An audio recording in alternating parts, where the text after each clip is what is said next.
And when things fell out, I had to walk away, and it felt like a very like big part of my life where I feel like I failed, and I failed myself. 702. The upside of failure. Upside of failure. We are chatting to somebody who has captured hearts and famous faces, and has done just some fantastic, amazing work, not just for the photography game, but also for the culture. And he's not just a celebrated photographer, he also is a creative entrepreneur, and somebody that I'm so excited to have in studio, Mr. Austin Malema. Welcome. Hello. Thank you for having me. What Every an intro.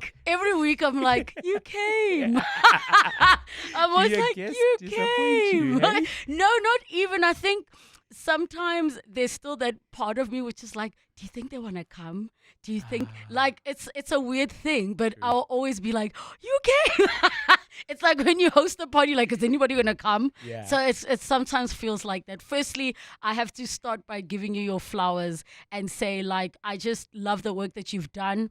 Not just the parts of what you've done for the game, but you've empowered so many young people that have trained under you, whose work is out there. And I think you've kind of set a standard of sorts when it comes to what good photographs need to be used for. It's not just, oh, well, there's a studio and it's pure images. Yeah. It's now like that is the day-to-day of what is happening.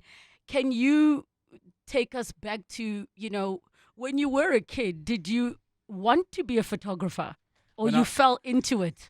When I was a kid, I used to take a lot of photos. Wait, so when you were a kid, was this Kafilimi? Yes, Okay. They're back in the day Okay. when they still had to take 2 weeks for you to get your photos back. Oh, do you remember that feeling? For us, I think we were going to OK or something. And then Yeah. you would wait. Oh, Yeah. you'd rub off the film and then you're so excited to, oh man. And then you just wait for them to develop the photos, and then you would always wear your Sunday best, right? Yes. Every single time they had to take photos of you, you knew hore, today kilo thapa. Not just hore ka thapa. I am extra clean. And you must shine. That's it. And they made sure that you got that extra Vaseline for the shine. But yeah, I think for me, that's where it came from, number one. But it's not something that I would say I knew back then, right? I think the bug hit me back then. But then as I grew older, I realized that I want to be in the art space. I wanted to always be in the art space. I wanted to be in entertainment, no matter what happened. And then I thought I would get into entertainment as a producer or a director or an actor. At some point I wanted to be an actor. I even auditioned for the NSA twice and I How failed. did I not know you wanted to be an actor? I failed my audition at the NSA twice. What? And then, yeah. it was What a did you sad audition time. to? Like a monologue? Yeah, it was 2 monologues. I can't even remember which ones they were because I had to audition in grade 8 and 9. Those were Yes. the cut-offs. Yes. And I didn't make it for both. And then, you know what? I said, I'll go to film school. I will still be famous. Yes. No matter what happens. Wow. I'm going to be well known at any given point in my life. And then photography became what I got known for because I started photography when I was in second year at AVDA. And that kind of literally took over my life because when I started photography, my whole aim was not even to be famous. It was to hang out with the famous people. Firstly. Oh. Yes, So because- in a strategy. That's it. Because if you have a camera, you can get into any party. Yeah. Like, you need to know. And now that you Come on. mention, You can. It you doesn't just, matter. you I'm know, shooting. I'm and shooting. then you just walk in and then nobody bothers you. And then I started shooting famous people, well-known people. And then it just literally opened the door for me to fall in love with photography and really build a career out of it. At what point, because you speak about having trained at AFTA, I know of videographers and photographers who are trained in cinematic Arts. and I can see the difference. And I know you say this quite often when people are like, what camera are you using? So I want us to talk a bit about the training aspect of it. Yes, ma'am. I think, you know what? It's very important to have the basic knowledge and understanding of whatever that you want to do. A lot of people think, oh, I can just grab a camera and then I learn on the go. Yeah, that's great. You're going to spend 3, 4 months just learning how to use a camera. But when I went to film school, I did not understand a single thing. I knew how to take photos, I knew angles, but I didn't know what the exposure triangle was, how it worked, Mm. and how it contributes to the pictures that you take. And the more I learned about it, you learn the theory of how someone made a film and why they made certain choices. And that also influences the choices you make further going on in your own life and in your own Mm. practicals. And you just apply it in your own situations. And I feel like understanding the basics is very important, especially when you get the formal training, because someone is telling you this is why you do A, B, C, D, and these are the results of it, right?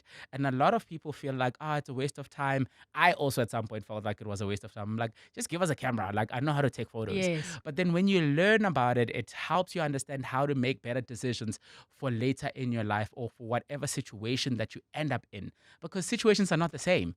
There are moments where you've got the light and it's amazing. And then sometimes you've got less light. How do you deal with that? Mm. How do you counter the fact that if you pull your shutter speed too low, you're going to have blurry photos? You're going to have movement or blur in those images. So you need to actually have the training to be like, okay, cool. If I'm working in a space that is too dark, what can I do instead of, pushing my shutter down too low where I have motion blur? What can I do? Can I make the motion blur part of the photo that I'm taking and use that to be like, I'm now creating a more cinematic image compared to just creating a normal image. Now I can make it look like the person is in motion and they're running, even though they weren't. So Yes. you use that to, amplify your reasoning, but also to apply the practicals of what you learn in those spaces. And I feel like it's essential for all of us to have their basic, like when I say the very basic, is how does something work and why do you use it this way? Mm. Because then the rest of it is up to your own discretion and what you want to do. We're going to take a break. When we come back, we continue on the upside of failure with Austin Malema. 702. The upside of failure. 20 minutes after 2 o'clock, we continue on the upside of failure with celebrated South African photographer and creative entrepreneur, Mr. Austin Malema. We take your calls with your questions and comments, 011 883 0702 and the WhatsApp line 072 702 1702. We were chatting about training earlier. How do you feel about the many self-taught photographers that have flooded the market? Because I know there are the purists Yes. and the traditionalists, and then we've got those that are not. And Yeah. this, also applies in the world of music. The individuals who literally went to study classical, studied jazz. The guest we had earlier went abroad to study songwriting.